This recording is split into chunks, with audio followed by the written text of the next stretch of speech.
আসসালামু আলাইকুম প্রিয় প্রবাসী ভাইরা, কেমন আছেন সবাই? আশা করি অনেকটা ভালো আছেন।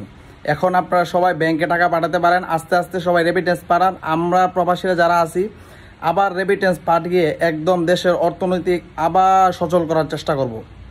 এখন যারা আছেন এখন সবাই ব্যাংকে টাকা পাঠান, পাঠিয়ে দেশের যে ক্ষয়ক্ষতি হয়েছে এগুলার অর্থনীতি দিয়ে আবার দেশকে ভরিয়ে দেন।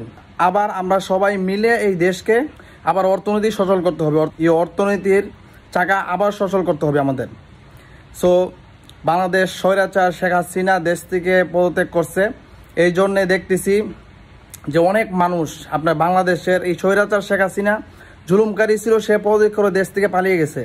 কিন্তু তারপরেও বাংলাদেশে অনেক মানুষ অনেক ভাঙচুর করতেছেন। এগুলো কিন্তু দেশের সম্পদ ভাই, এগুলা দেশের সম্পদ, এগুলো আমাদেরই সম্পদ।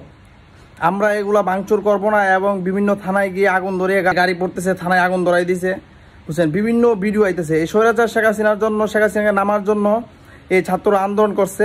এখন শেখ হাসিনা নাইমা গেছে, পদত্যাগ করছে। এখন আর কোনো ভাঙচুর করবেন না ভাই, আর কোনো ভাঙচুর করে আপনার দেশের সম্পদ নষ্ট করবেন না। দয়া করে আপনারা আর কোনো ভাঙচুর না করে আপনারা মিষ্টি বিতরণ করেন, ফুল বিতরণ করেন সবাইকে। এতটুকু বলবো, আপনারা ভাঙচুর করে দেশের সম্পদ নষ্ট করবেন না। এই ভাঙচুর করে দেশের সম্পদ নষ্ট করলে আমাদেরই লস ভাই।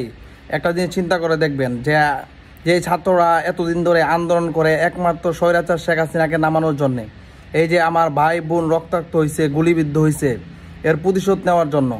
কিন্তু তাই বলে যে আমরা ভাঙচুর করে দেশের সম্পদ নষ্ট করব, এগুলা ঠিক না। আপনারা ভাঙচুর বন্ধ করেন। আমরা এখন সবাই মিলে চেষ্টা করব এই দেশকে আবার কিভাবে ডেভেলপ করা যায়, যে ক্ষয়ক্ষতি হয়েছে এই ক্ষয়ক্ষতি কিভাবে আবার পূরণ করা যায়, এই চেষ্টা করব। আর কোনো ক্ষয়ক্ষতি করবেন না, কোনো দিকে আগুন দিয়ে দাঙ্গা হাঙ্গামা করে কোনো ক্ষয়ক্ষতি করার কোনো চেষ্টা করবেন না কেউ। ধন্যবাদ সবাইকে।